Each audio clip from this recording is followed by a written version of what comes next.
ready, go ahead whenever you're ready. All right, my name is Ross Capicchioni. I'm from Macomb, Michigan. You know, 17-year-old punk shit. Just doing my thing, skating, hanging out. And I knew this kid for 10 years prior before this day. He asked me, hey, can you give me a ride to my cousin's house, you know, down in the D? All right, yeah, well, like what part? Like the west side or the east side? And he's like, the east side. And I was like, nah. Kept asking me, I'll give you 30 bucks for gas, all this shit. I'm like, all right, whatever, you know, you're my friend. I'll take you down there. There was a fence, like a grass area, my vehicle, and then houses right there. So it was like, nah, I wasn't in the middle of nowhere or anything.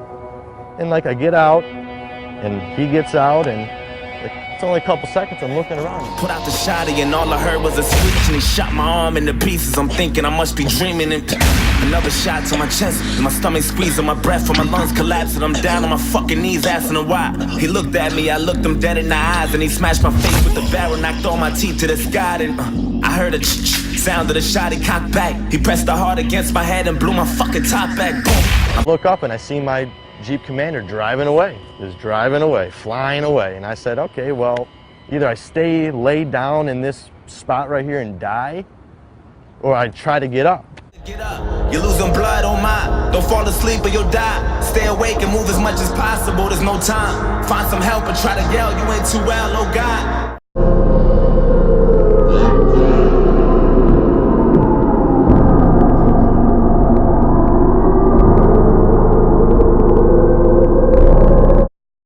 So when I fell, there was like a probation officer at a stoplight, and he seen me fall out of the woods, like all bloody broad daylight.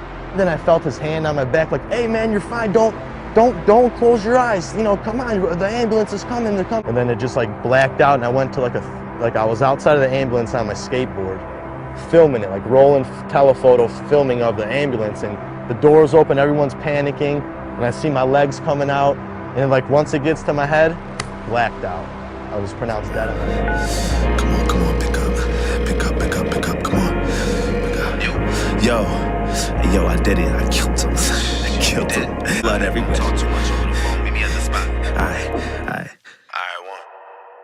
So this kid shoots me and calls his buddy and says, hey, I shot Ross, he's dead. The kid's like, no, you didn't, you're lying. Because imagine another 15-year-old kid saying to a 15-year-old kid, you know? So after they hang up, the kid he told calls the police on him. And he was met by the SWAT team right at his front yard. Got him. I remember like waking up and it was still all white, like white everywhere, and I'm like, dead.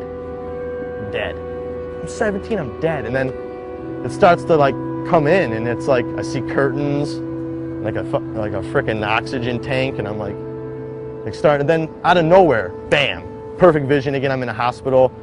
And then I'm like tied down to the bed because I got the breathing tube in me. But everyone's just looking at me like, you're alive. Like you're breathing on your own right now. Like, what's your name? I don't know. What year is it? What? Who's the president? Huh? Is there any way we could contact anyone you know with a phone number? I was like 2-7. Out of anything, my name, anything, the year, only thing I remembered after that was my father's phone number.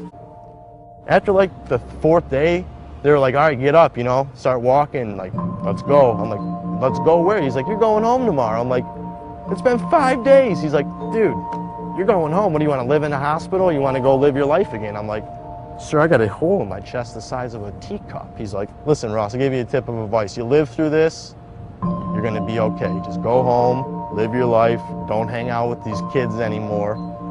After 5 days, they sent me home. And my dad and mom were like, Ross, like, come on, like the doctors say, like, give it time. And then all my friends, like, coming to see me, hanging out with me. Like, started getting more positive. That's what like, every time in physical therapy, like, I would try to do something, mess up, I'd be like, well, it's like a nollie backside flip. Like, you're gonna mess up until you try it and land. So I like started living my life as like skateboarding. It's been working. Like I look at it now after like maturing and growing up, like it just gave me like a whole new leg up on life and how I can live my life, and it's crazy. Like it's like makes me happy to be alive, and just like so grateful for everything. Like I just look at what I got. I don't look at what I don't have. Look at what I have.